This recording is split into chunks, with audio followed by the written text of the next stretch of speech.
Ready to go. Well, good afternoon. Bienvenidos, one and all. You are here joining us for West East Bicoastal Poets. It's our bi-monthly, meaning every other month. You know, bi-monthly has two meanings, twice a month or every other month. Our every other month reading series begun during the pandemic and continuing on now with what I think is really one of the most lovely features of a reading series. We have four co-hosts. I'll introduce them in a moment. And those four co-hosts introduce individually a poet that they have invited independently of the other co-hosts.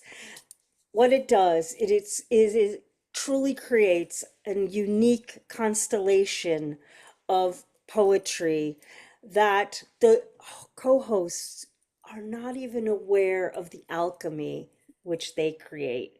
So I want to share first who our stars are for today in that constellation. We'll be hearing from Ellen Kombiyil, Melody Davis, and Thomas A. Thomas, and they will be introduced by co-hosts Lynn McGee, and who is also co-founder of the series, as well as Carolyne Wright, and as I like to say, Susana H. Case, our other co-host, is on poetry assignment this month. She'll be returning with us in November. I'm your fourth co-host. I'm your initial MC for today, Sandy Yannone. So very glad to be with all of you today for this uh, again beautiful constellation created by our wonderful co-hosts. In addition, what I also really love is we have those featured poets, and then what happens after is the continuation of the alchemy. We have a modest open mic, and where those poets will be able to amplify, reflect, respond with a poem of their own to add to the beautiful alchemy of the afternoon. So, a few notes of housekeeping. Readers and open micers, if you haven't already, please do mute. You'll and unmute when you come on so that we don't have any kind of static or interruption. Like to remind everyone that the chat is available. Please do here in Zoom share your comments and appreciations for what you're hearing in real time, with the poets. And also for those of you in the watching this, we are recording, and it is the work, it is just the yeoman's work to put these reading series together. So really appreciate the efforts to create, curate, and archive all the readings that we have. So welcome to those of you watching us on the recording as well. So for now, just sit back, and these are very distressed times, and these readings truly do create what I like to call poetry sanctuary. So enjoy the poets, enjoy this space of sanctuary. Thank you for being here with us on West East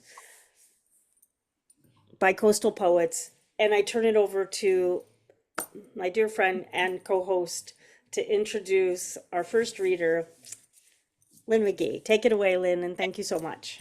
Thanks, Sandy. Thank you so much. So our first reader is Ellen Kombiyil. Ellen Kombiyil is a visual artist, poet, and educator from the Bronx. She is a 2022 and 2025 recipient of the Bronx Recognizes Its Own, or BRIO Award. I live in the Bronx too, and the BRIO is a big deal. People really pay attention to that award, and it always goes to really outstanding artists and writers.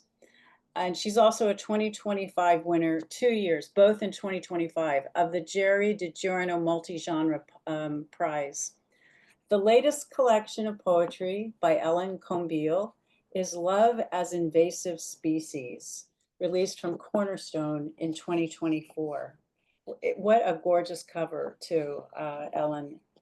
Nikki Yeager, a contributing writer at Cleveland Review of Books and a poetry fellow at Brooklyn Poets, describes Love as Invasive Species as a collection that illuminates 4 generations of working class women and Kombiyil's family as if they are circuits waiting to be electrified, like bulbs drawing moths to light.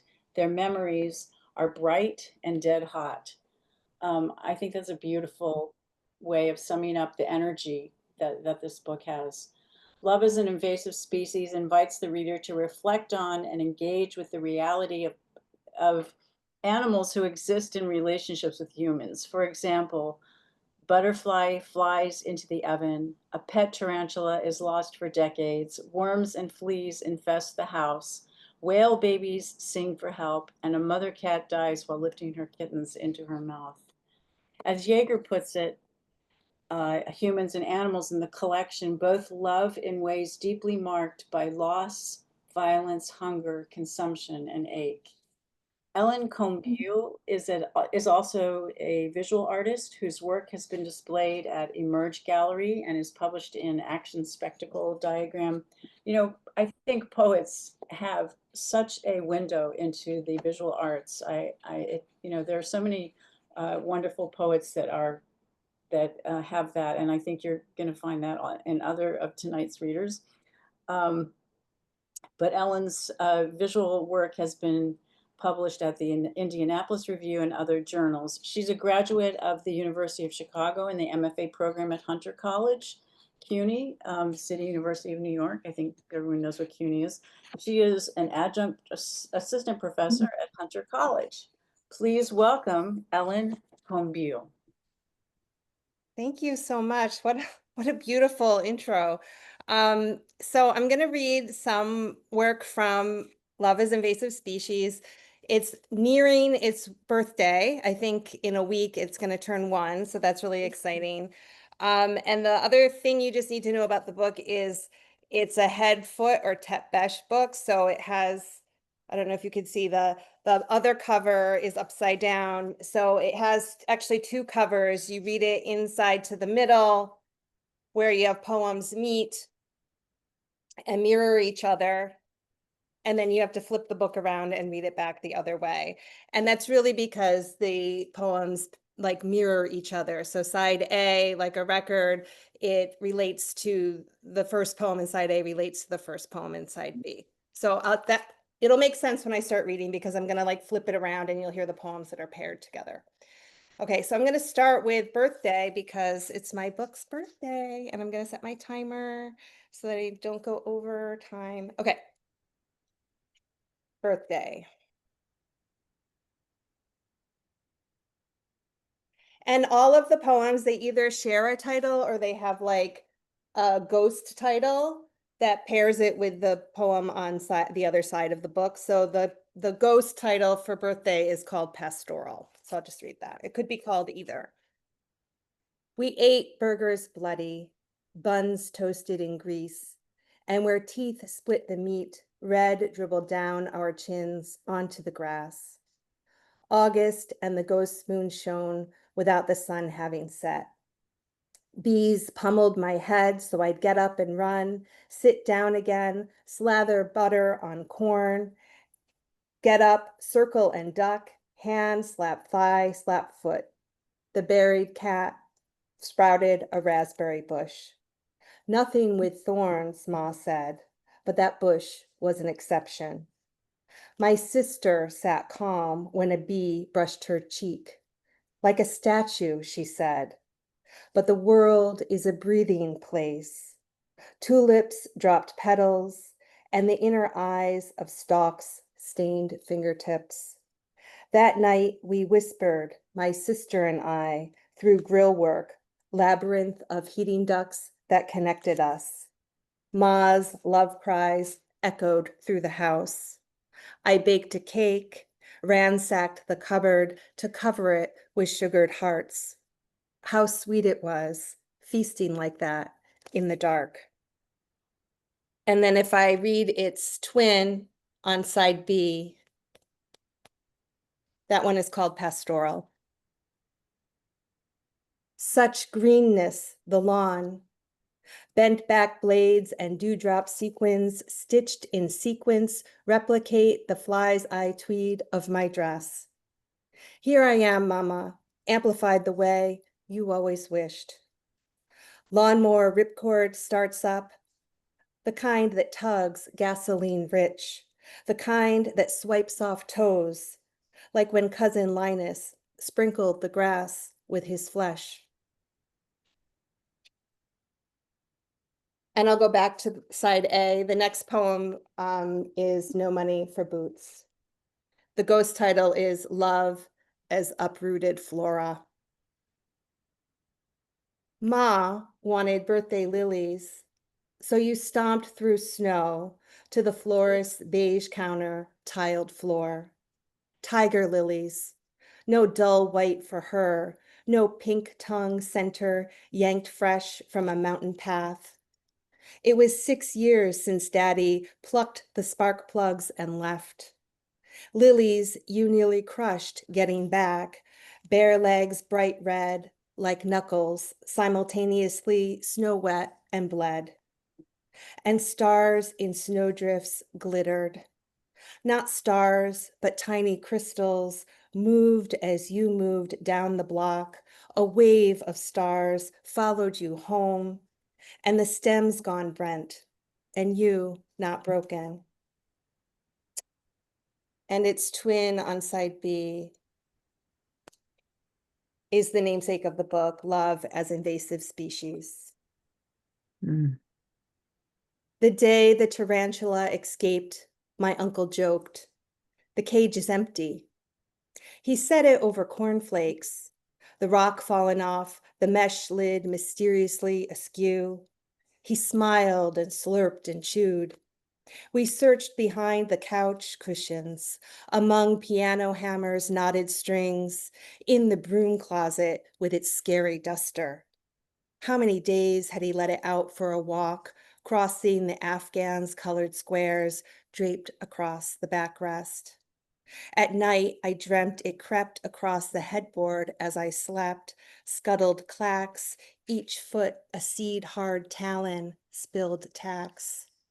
Grandma finally found it when shaking the sheets out.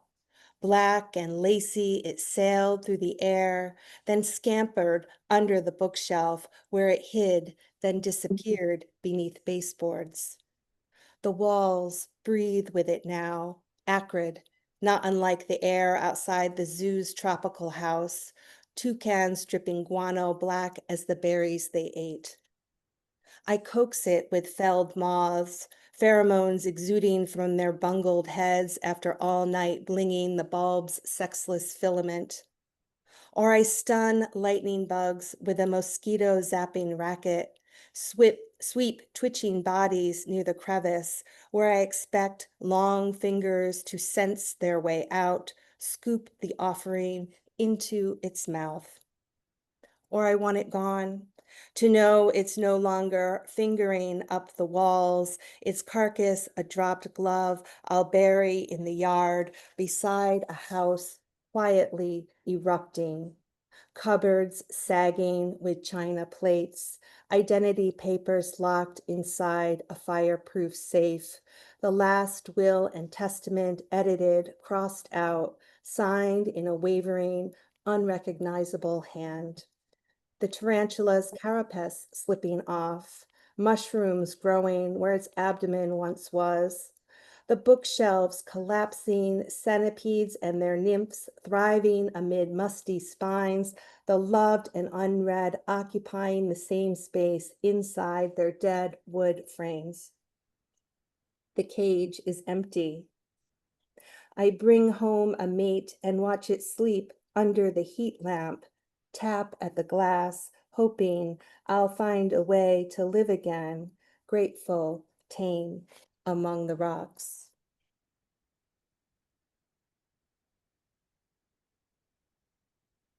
And I'll bring my generations of grandmothers into the book, into the room with the last poem I'll read from this book. Love Song with Contradictions. What were you listening to, great grandma, down at the lake that Saturday night when you felt you couldn't breathe? Not those lowriders, waxed and raring, but the way souped up carburetors suck oxygen to drag along the strip, your gulping breaths, gurgling, ineffective. The ambulance fetched you. In the hospital, they lopped off your thick braids to think you never grayed, for convenience or to ease sweating. Grandma brought them home, kept them in a candle box next to her bed. Each night she'd slide back the lid and touch them. The surprise of it, oh, sorting the clutter after the house sold, Ma found them under the sink next to the Brillo pads. It was unexpected, not the way as a girl, when I first touched myself, thought, I'll die from this, more like a child wandering aisles of jarred foods who looks up and can't spot her mother, howls a siren of rage. Love is not a boat moored on a lake that bobs on waves, more like a house, its foundation drilled into bedrock that in an earthquake still shakes. Can you explain this inheritance? Grandma nodded to her bed so she won't sustain a fracture. Oh, to be found, but never claimed. Picking bright pink cherries, not for glitz, but for sweetness. Pay attention, Ma said. Keep up.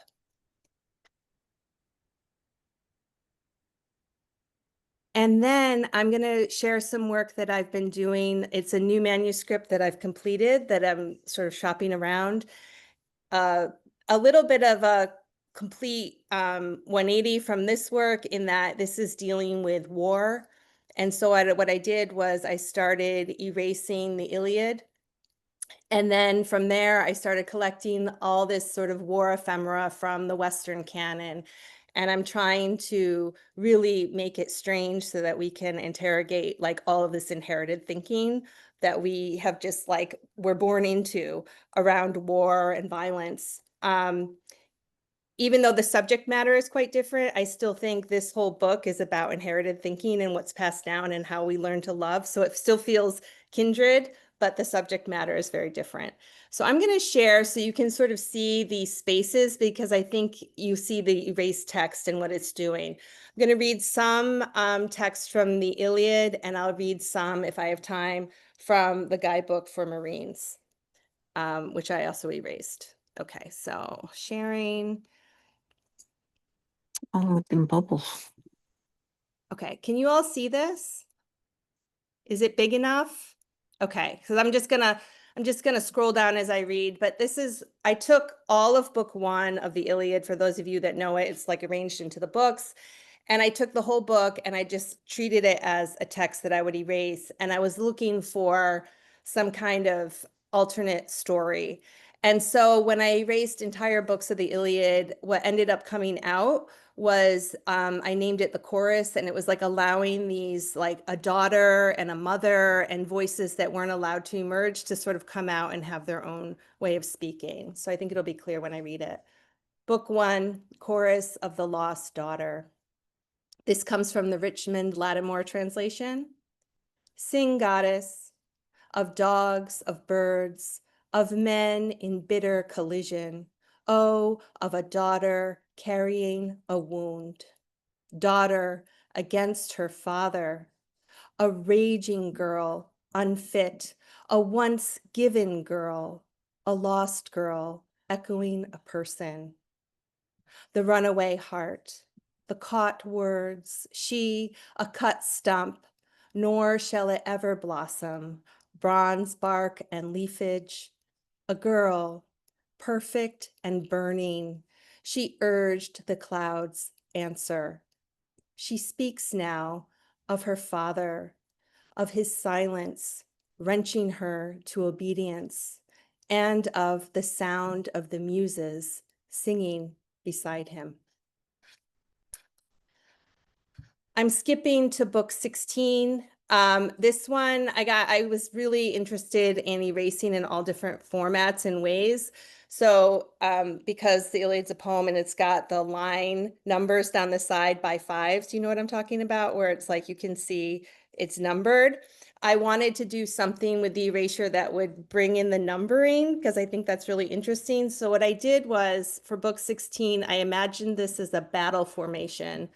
And I let some of the text become like pictures. And then the numbers became footnotes. So I took one page and let the numbers be where they would. And then in the same book, I had to find another page that had the same numbers. And I also erased, and it would be in commentary to the footnotes above.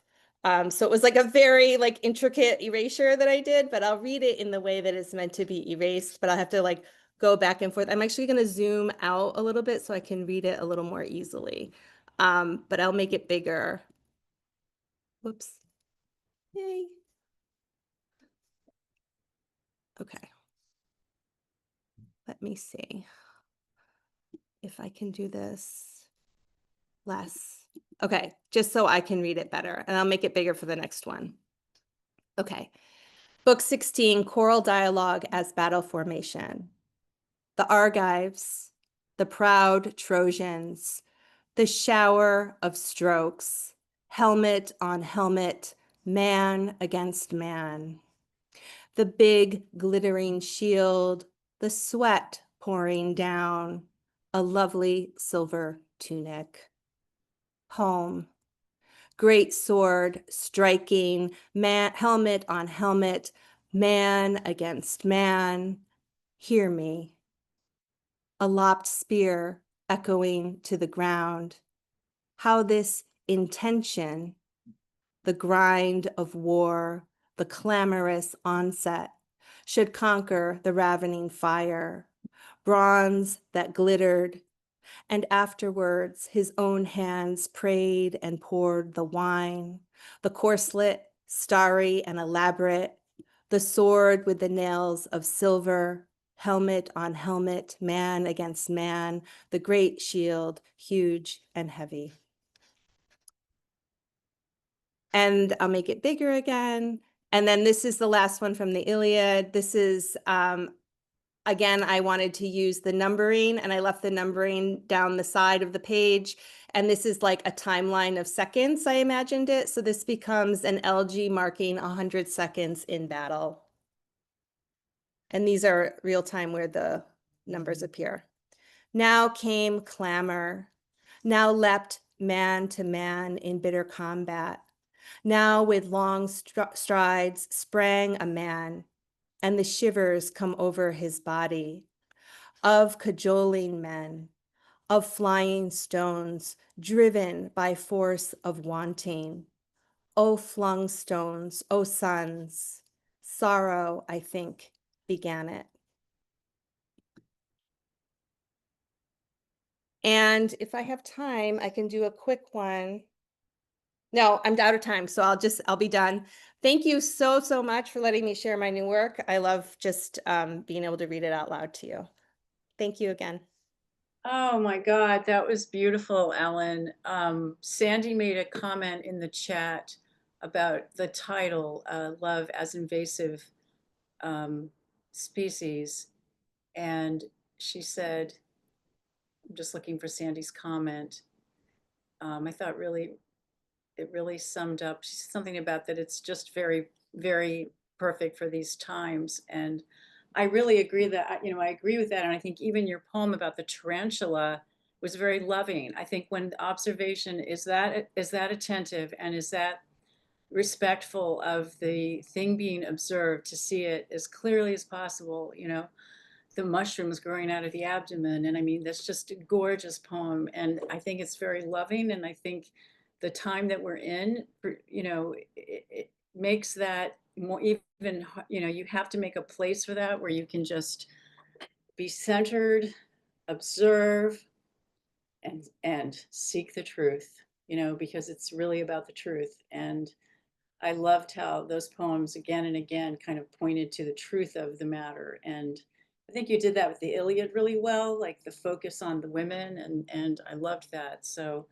um, we'll talk. I want to introduce you to make sure you read Susanna's Erasure book. I want you two to, maybe I'll email the two of you and put you in touch with each other so you can look at each other's erasure work.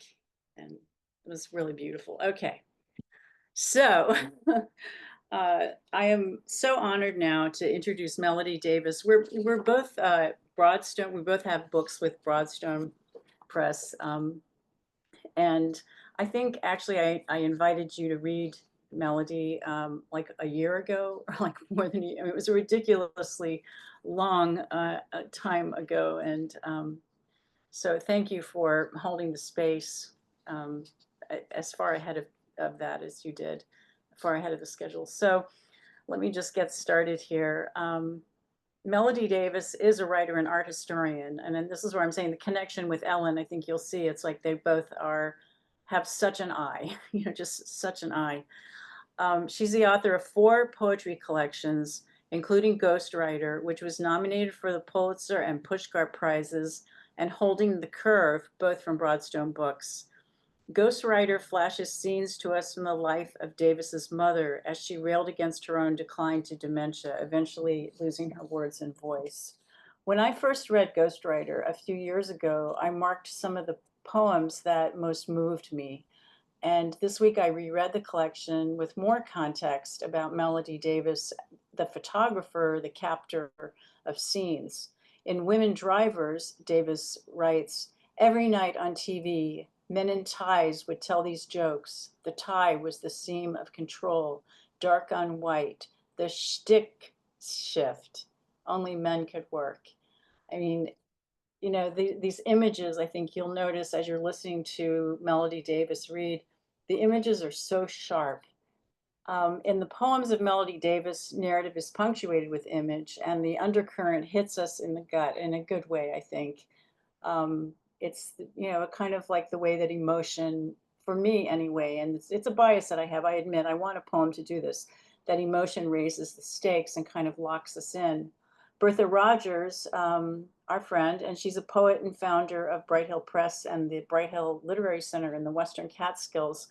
She writes of Ghostwriter that it is a saga no family wants to own. And yet, of course, we do own it, either directly or indirectly, or maybe long ago, or maybe not yet. The result is a myth that is part human history and part one family's story. Davis writes, "I want my mother to be Mother Goose, blousy, comforting, ribbons and rhyme. I want embroidery, pots of tea, a cookie. I'll take a cookie." You hear that the voice is so strong in this work. I love that about it. Even in the most nostalgic moments in the book, they have kind of this like heft of myth.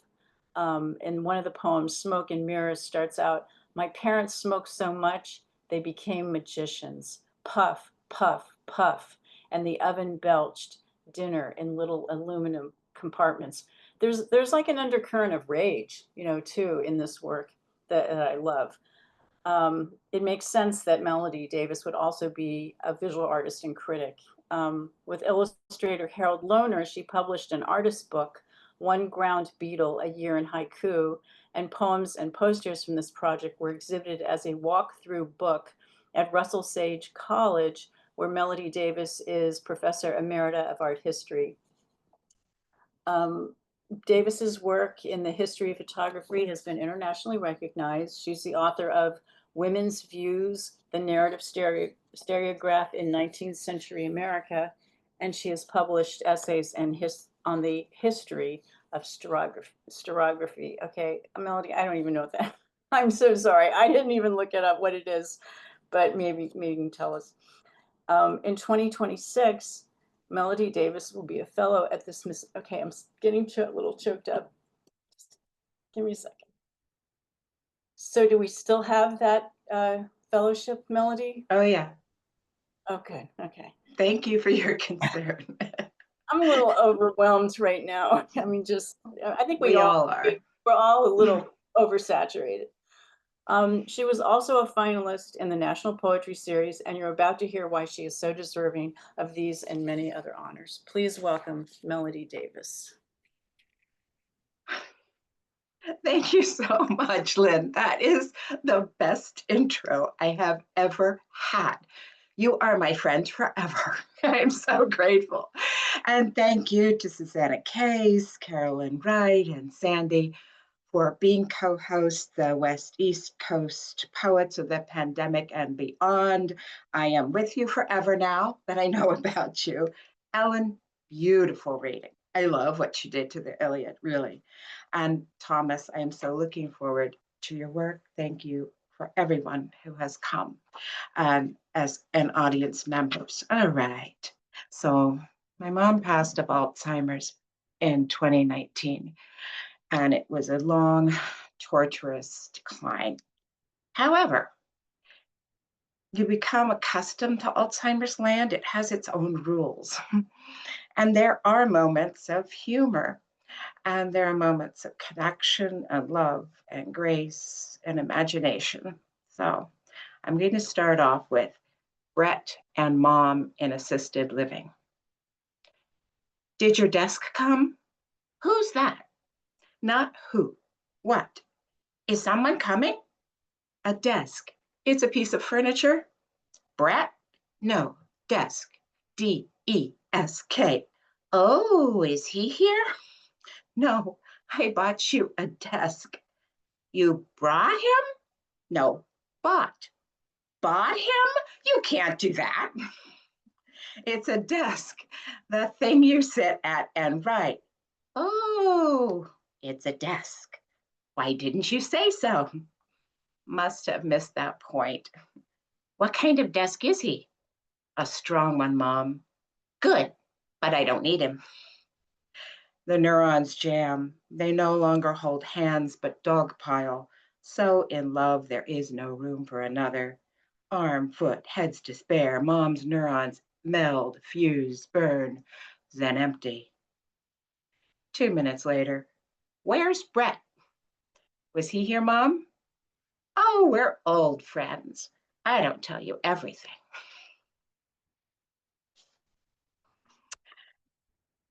I had to take those keys from her, and that was really, really hard. And besides, she never drove the speed limit anyway. Some poems you don't need to write, you just inscribe them, which brings in a question of authorship. So I guess she's the author here. I want my car back, and I mean now. My cane is in the car. So what if it's 4 a.m.? I've been up for hours. Who says I can't drive? I'll fire him. You and that doctor are wrong. Brendina took my car. And what is her new address? Grace's sons took it. Your son has it. Somebody out on the Newville Road took it for a joyride. I have appointments. How am I supposed? I'm not riding in a van. I won't pay. I'm an excellent, just a touch of dementia. So I'll just look at it in the parking lot.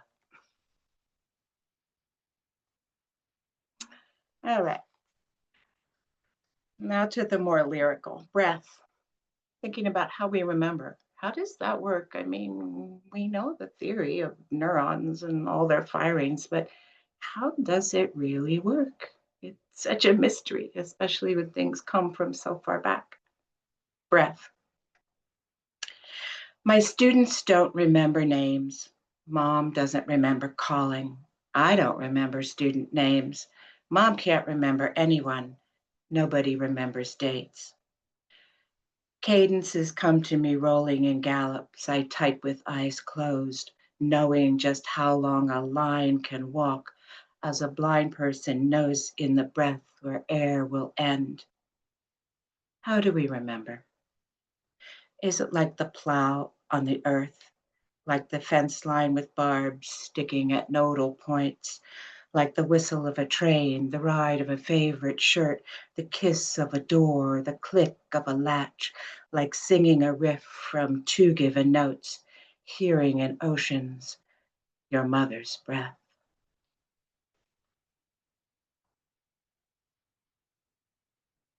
Lynn, would you like me to read Women Drivers? I was going to read another one. Summer camp for patients at the state psychiatric hospital. Shall we take a vote? Let me find women's drivers. Yeah.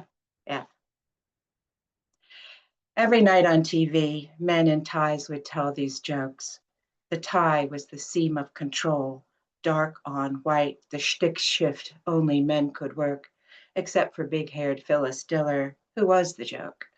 As girls with big end curls and poofy skirts, round over round, descended curvaceous staircases, a typewriter's colon key stuck in a march of punctuation and factory suspension, singing girls.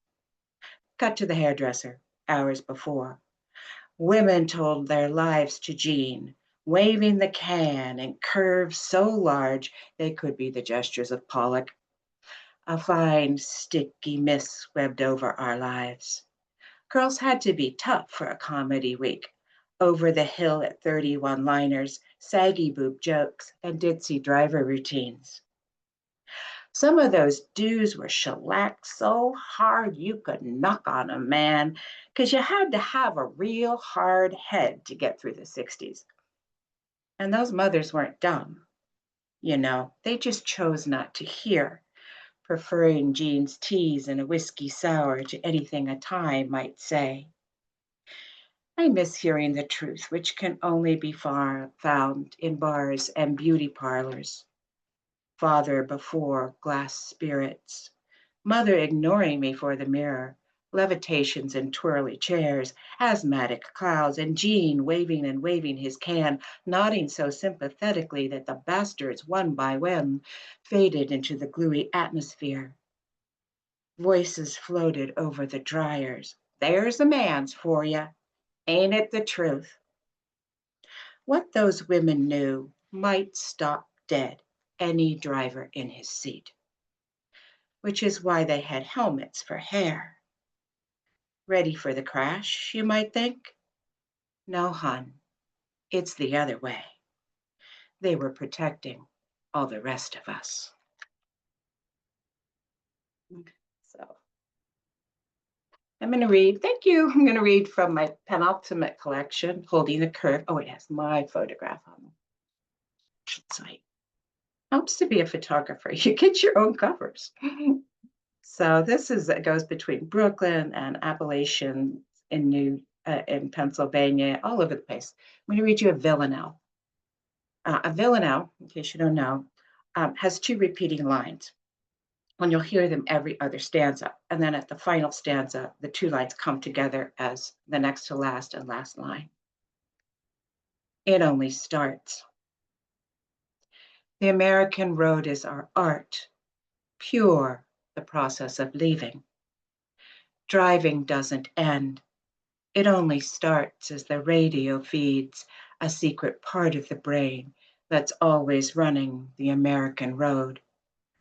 Our art has no destination, though it departs, and the eyes never full keep filling.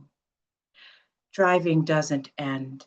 It only starts when the land curls under the car, as though it were another way of seeing. The American road, our art, our music, our emotion, our world spinning by on a string. Driving doesn't end. It only starts, the drug of this country, too near and far, where place is endless, beginning on the American road, an art of driving that doesn't end. It only starts. And thank you. So Baroque painters, one of their favorite, their two favorite subjects were nude women and gold. And they got these together in a subject matter called Danae. Danae was beloved by Zeus. You may know the myth, as were like, half of the Greek women in existence. And Zeus gets what he wants.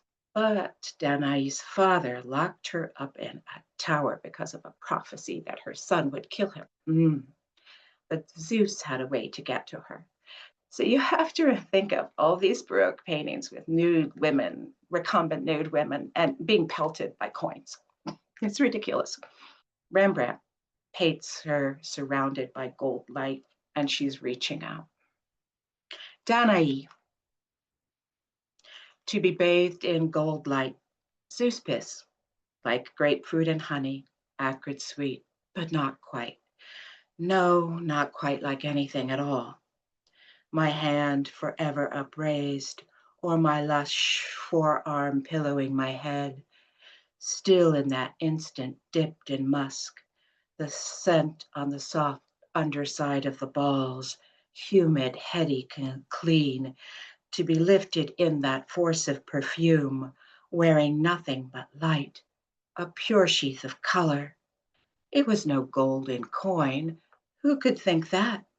For the only solid in the room was skin, and that became as a harp, or the sound of a harp after it is played, as though music had caught in draperies and crevices of flesh, and still humming there, spun gold, light, strings held forever on just one note, that angle of sun, where air is a liquid, the body a cup.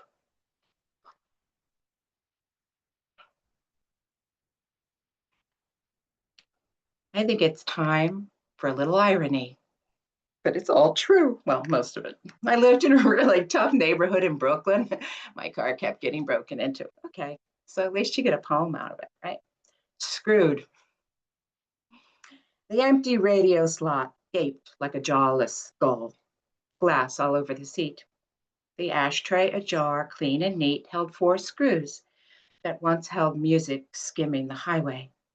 And oddest of all, the screws were placed vertically in the tray, and each screw held its nut secure.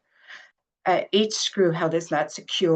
down, screw head up, straight as a row of cadets.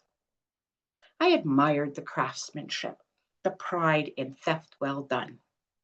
Considerate, precise, this thief would take his time to do you right, leaving the sign of his job. Screwed.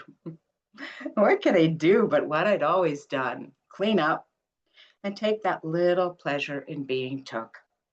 That tiny laughing honor I knew was the hand coming back to stroke the cheek it just hit. Those gestures strewn down years, the glass in brilliant multiples, how those screws, their linear jests, lovers in a lineup, all criminal types, almost made it worth the mess. I'm going to, all my books can be found on Amazon.com or ebooks, or you can email me. I put my email in the notes, stereoprof@gmail.com. And, I can send it to you, except for this one Ground Beetle, which is a collaboration between artist Harold Boner and me. I wrote 1 haiku a day in order to keep my sanity. Yes, I did this. I composed them in my head on the way to work, etc. So it is a gorgeous book. I mean, I don't know if you can see this. I don't know. That's hard to see. But it's just beautiful. He made these potato prints with potatoes, stamping potatoes, really. And genius. And then colorized them in Photoshop. I'm low on time. I'm going to read one. But this is a limited edition artist book, only a bit available for me and Harold Boner. This was the week of 9/11. 9/11. We do not forget what we cannot bear. Flowers plummet, holding hands.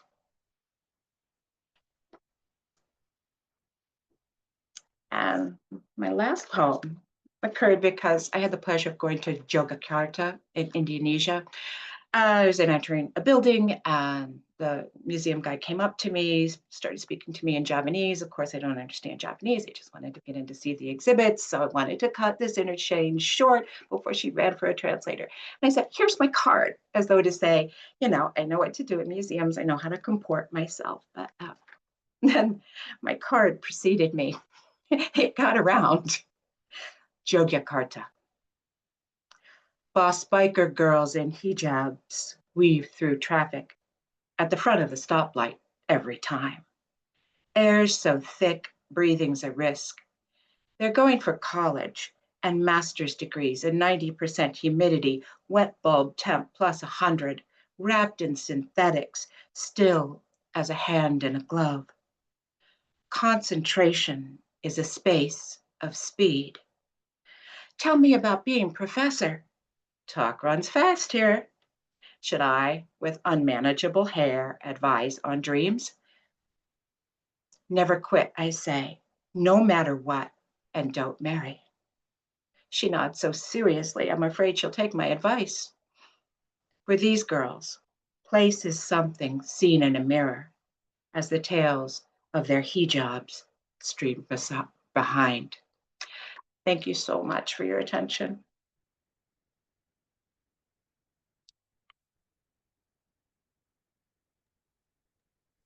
That was Well, wonderful. yeah, that was amazing. These two readings so far have just been amazing, and I'm doing a few of the hearts also flying upward. Yes, and so this has just been amazing to have connections with the two readers so far, Ellen and Melody, in different ways, different cities, different places, and which leads me now to Thomas A. Thomas.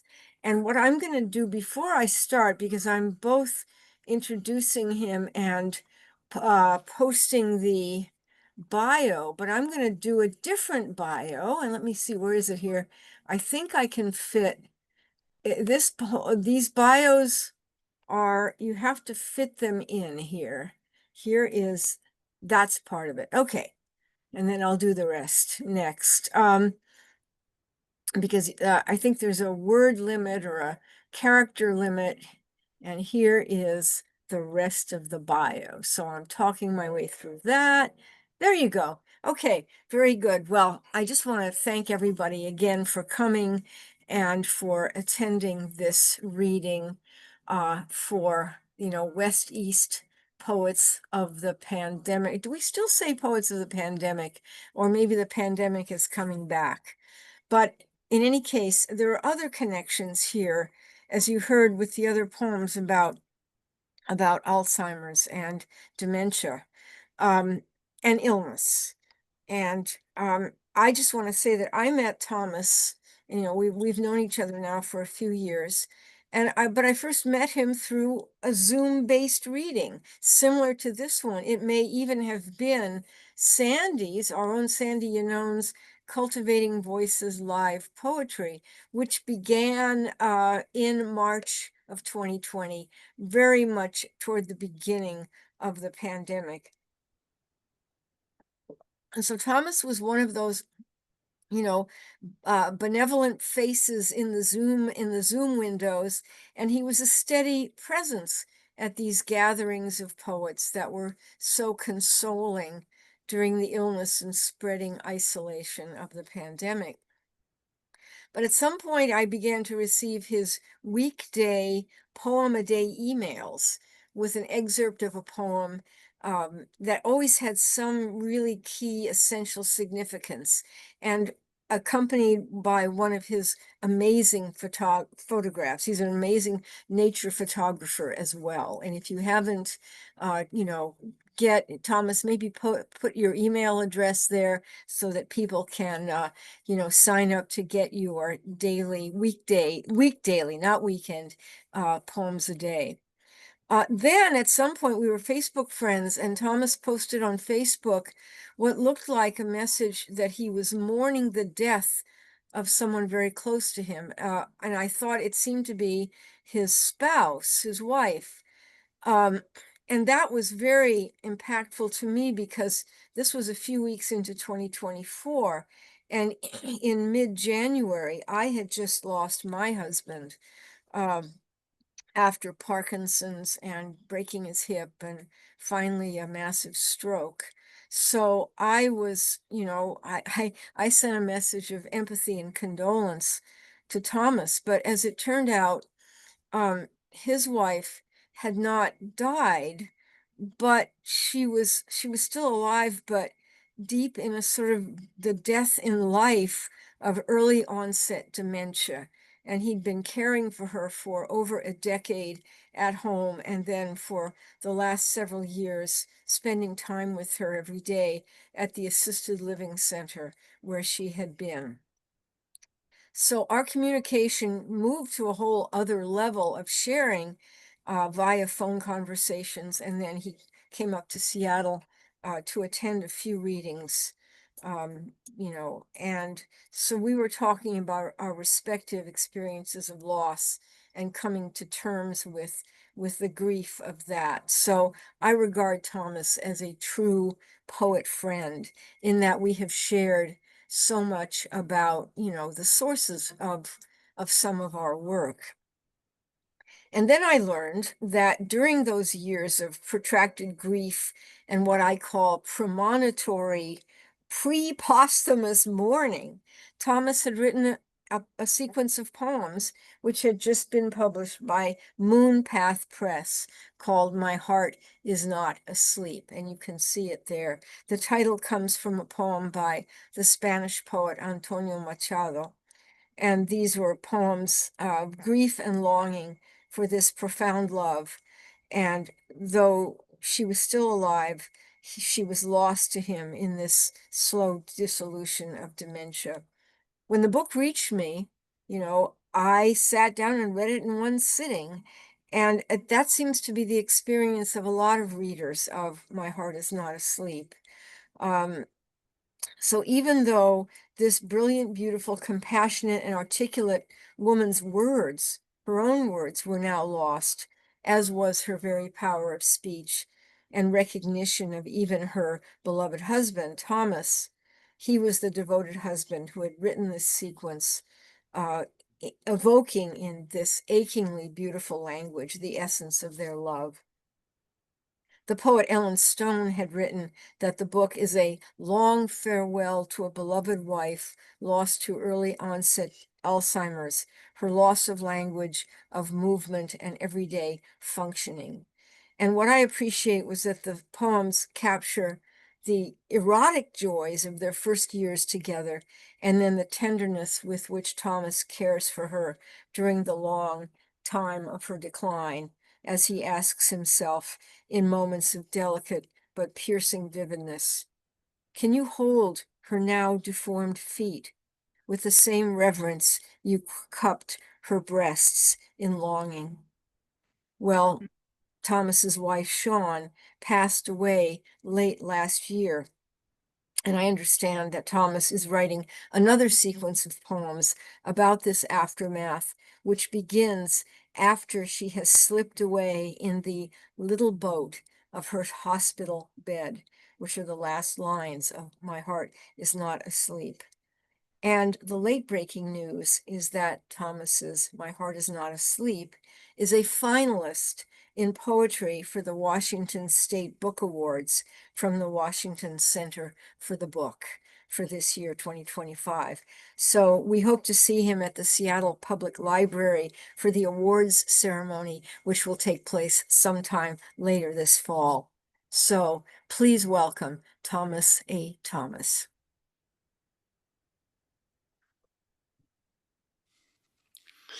Wow, thank you, Caroline. That was a touching introduction. I'm grateful.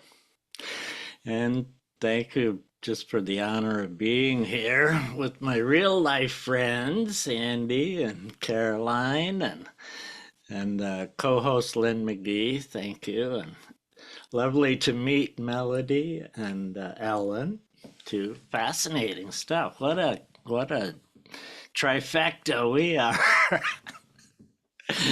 Anyway, I'm going to start with a prequel poem. My first book, well, this is from 25 years ago, and my first book was about getting here, getting ready to meet my wife after my older life. It's called Dear Stranger. I have been preparing myself for you. I have been opening the scar that protects the place you might visit. Inside there is lightness and darkness, water and blood, a multitude of suns and bodies of the dead, mountains, oceans, deserts, ice, an angel, and a dark animal. I have burned sage for you and made the house warm, prayed you will come, yet fear your approach. I do not offer simplicity or ease, sanctuary or escape, but, dear stranger, I believe this is so. When the heart is ready, the loved one appears.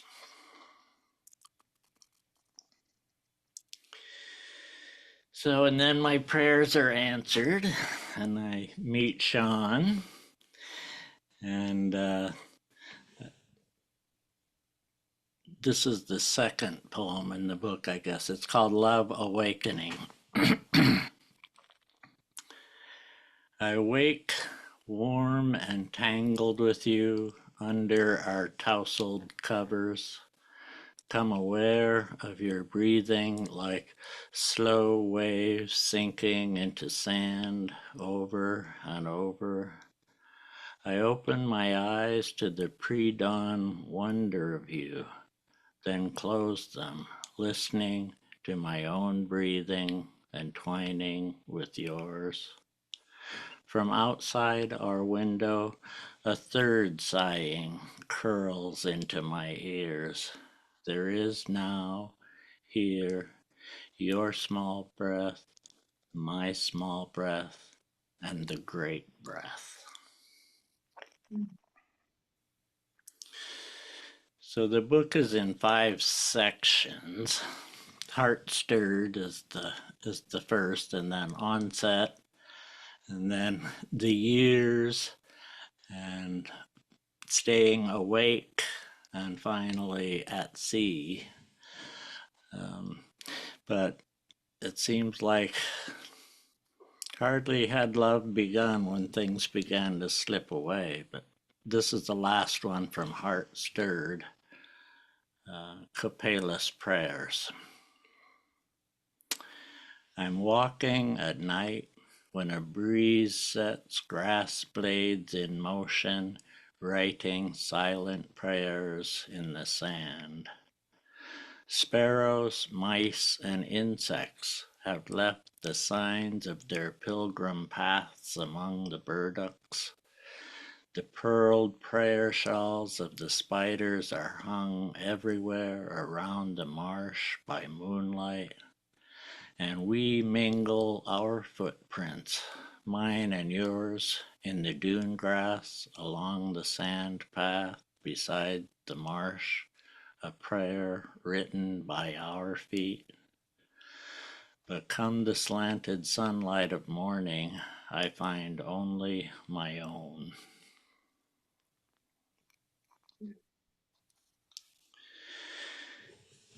And then Onset. Because the words turn to glass on I'm sorry, I'll start over. Because the words turn to broken glass on my tongue and make of my voice a rusty hinge, I write them here.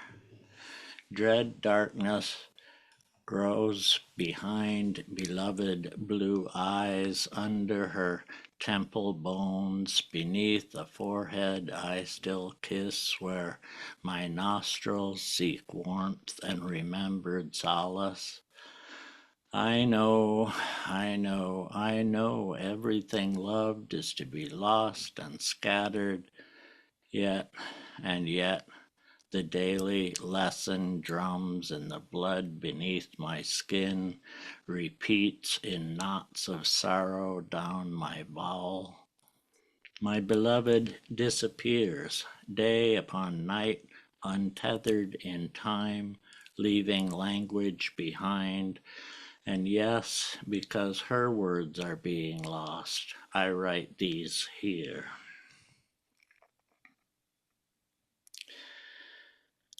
And then Caroline mentioned that eroticism was not entirely lost, but this is my wife's last O. This was in the days when she was slender as ever from anxiety, and we knew only that she was being struck hard by something dark. While she struggled to make plans, make appointments, find her way from here to there, twisted the streaks of copper and gold still in her hair. After lunch and before supper, light of a golden afternoon begins to slant inside west windows of our house.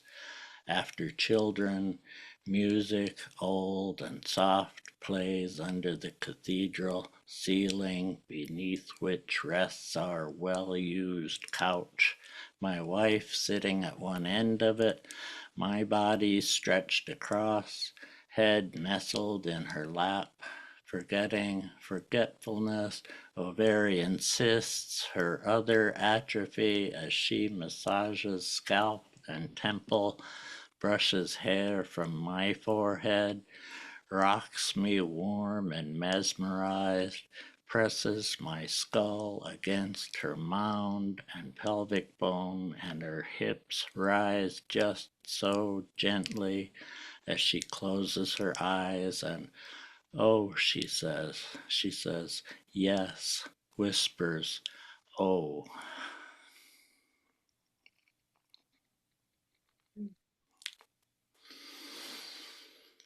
And then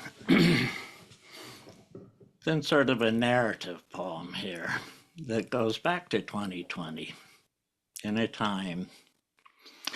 There are times when I feel trapped in time, and this is one of those times, the year 2020, a time in the impossible future I expected not to be alive to see, and the month is August, and August is the month and time of litany. It is the month of my one wedding, the month of gaining a son who could have been 31. It is the month of our first walk along the salt shore together, and of my beloved's first illness, harbinger of worse to come. Month of our lost mortgage, of bankruptcy, August of learning my only brother had renal cell carcinoma, would follow my father to that hard darkness so soon. The month of disability determination, August of a diagnosis at last, terribly final as it is. And it is still the month berries ripen along humid vines. Corn ears swell in steamy fields as fawns fatten out of their spots, gorging on clover blossoms and dandelion blooms, as seal pups bask between fishing lessons, as fingerlings flash to avoid shadows, as kingfisher young learn not to make shadows as they dive. It is the month apples begin to blush at the thought of falling. Time of joy upon joy, joy upon sorrow, time of sorrow, time of love upon love upon love.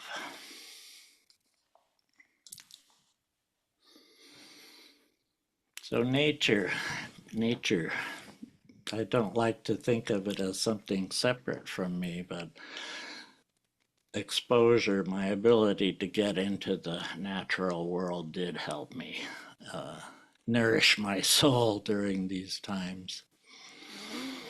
But searching for the right word. The right word is not shroud, not today at least, and not cocoon, though the cloth is wound round the body on the hospital bed. No, the word is only sheep, right for this first day of a separate bed. The right word is not rain, though the radar says so. Not this afternoon when imagined droplets touch skin as I mow late grass, dandelions. Not drizzle nor mist, but virga, rain that falls yet does not.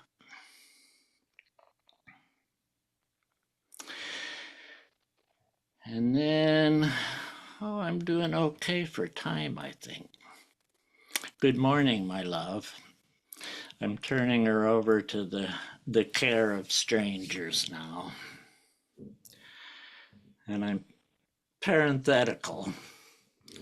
You try to say this as if it was not the last time.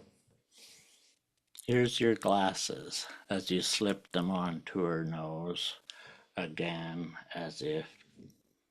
Then you have her sitting, yes, on the edge of the bed, knowing, and brush her hair long and slowly back of her shoulders. And when her eyes close, you touch her lips with a strawberry, which is this one and only moment, all and everything we know.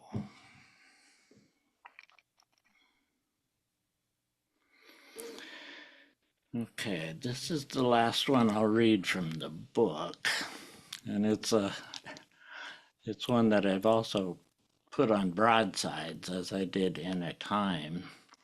This one's instead of God. Instead of God, say heron, say kingfisher, say that was the 10th summer my wife was dying and I was not. Instead of God, say a name like Anne or Grace or Joy. Say the one who broke me open in a new way this wholly unexpected time. Instead of God, say, love, let joy in the side door, and she sits in the kitchen now in the warmth of fresh bread and cinnamon and honey. Instead of God, say only desire, want. Say pomegranate, poplar tree. Say stay, say please, say thank you, say love again, dark and light and forever.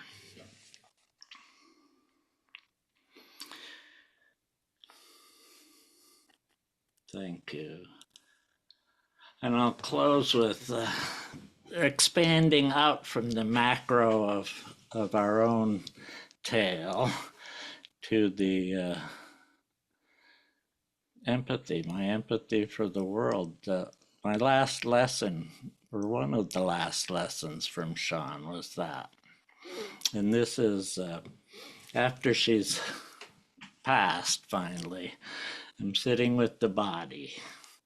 It's November 5th of 1994.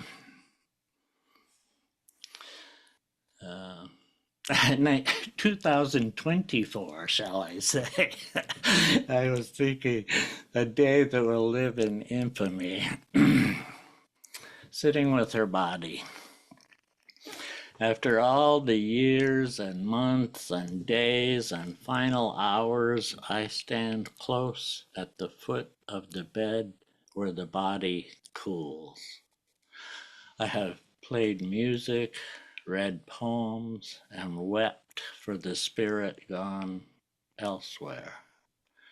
In silence now, I pushed the blanket up past ankles, exposed socks, then feet, upon which I drip aromatic oils, frankincense and myrrh that someone suggested, and rose oil because she loved it. Spread these scents and softness on skin I loved, her feet, knees, belly, sternum, throat, both ears, the forehead, crown of her skull. I kiss a cold brow and suddenly know how blessed I am to have a body to anoint, forehead to kiss, hand to hold, cooling in a room that has a window and a door, a body not scattered in pieces on a street, nor hopelessly lost under shattered buildings, or nothing more than blood aerosol drifting over a burnt field.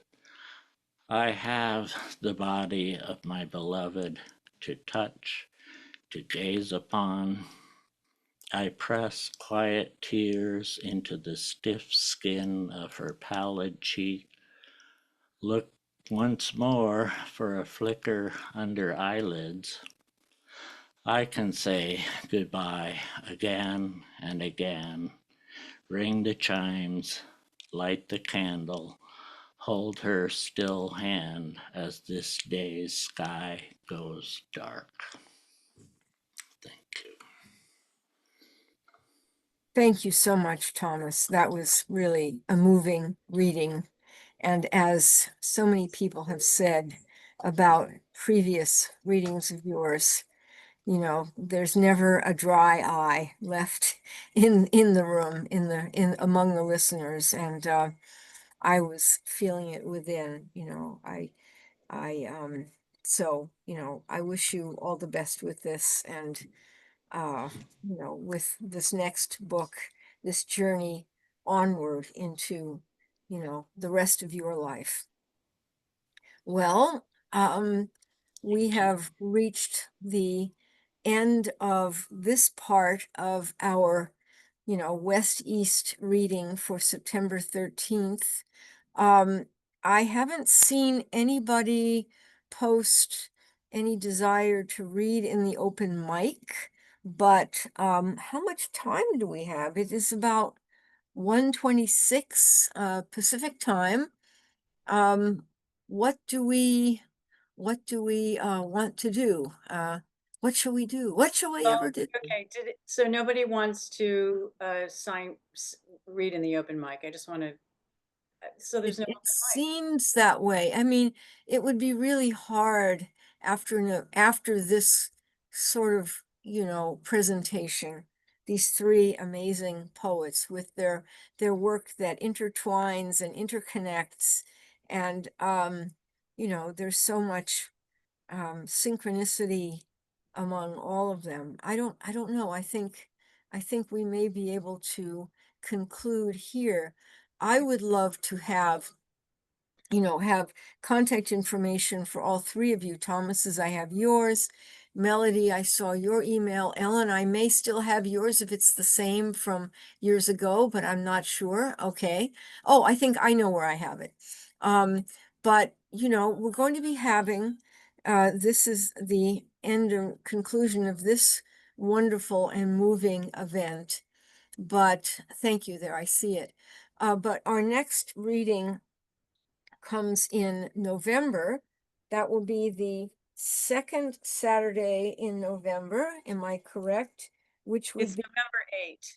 November, sorry, yes, November 3 8th, p.m. yes, 3 p.m. on the yes, East Coast, 12 noon on the West Coast, 8 p.m. yes. in UK and Ireland. And the readers will be Jane Rosenberg LaForge and Suzanne Cleary, and a third that is to be determined. Yet to be named. I'm going to be, I have a few people I have in mind to ask, and I will be consulting with you, Sandy, about one of them. And you also, Lynn. So I just want to thank you all for coming and for reading, the three of you, Ellen, Melody, and Thomas, and my fellow co-hosts, Lynn and Sandy and Susana, who's off in the wilds of high civilization, somewhere in Europe, I think. I can't remember. Tanzania. Yeah, in oh, Tanzania. All right. Sorry, Tanzania. Tanzania. I Yes, just made up a country. amazing, amazing. So that is even, the most civilized wild creatures on the planet. I don't know about the humans. The humans are always wild. But I want to thank everybody for attending, and please stay in touch with us. Please attend future readings. Buy the books of these readers today, and look for other work of theirs. And just stay in touch via Facebook, via email, other social media, if you use other social media platforms. And I wanted to share the website before we close it. yes, definitely share the website. Yes, there it is. So I just wanted to show you the website, and I think, I've been thinking that we should shorten it to just West East. I mean, when I started the series, it was in 2020, Right, and to be able to have a reading with a national audience seemed like right. a really amazing thing, like 5 years ago, and that was kind of an effort. So if you go to the website, it's kind of an archive of your reading. So I'll get the reading now. It's on the cloud, and I'll send it to Susana, and she'll put it on YouTube, and then Yes. I'll hyperlink the entry for your reading. So it'll always be there. And if you scroll down, you guys can see this, right? If you Yes, scroll yes. down the website, you can see where it's underlined with the date. Most of the readings have a recording. So it's just a nice, it goes back there. Hundreds of people have read in the series, and it's kind of fun to browse down the corridor here, and see the amazing poets that you guys are now all in the West East Club. And this was our first reading on June 14 in 2020. Wow. So anyway, I'm just letting you know, I put the link in there that you will be on the website. Your reading will be stored on the website. So, and we're so honored that you read today. Everybody can unmute if they want. Unmute, yes. Yeah. And everybody give a big round of applause for all of the readers, all of the people who have attended, and ourselves, the co-hosts, Lynn, Sandy, Susana, who's in Tanzania, and myself, Carolyne Wright. So thank you so much. And I guess we should conclude the recording at this point. And I am happy to, hang out a little while with the rest of you, or whoever wants to be there. Sandy, definitely, and Thomas, I'm sure, and anybody else. I mean, it's always fun to have whatever conversations come after the official events.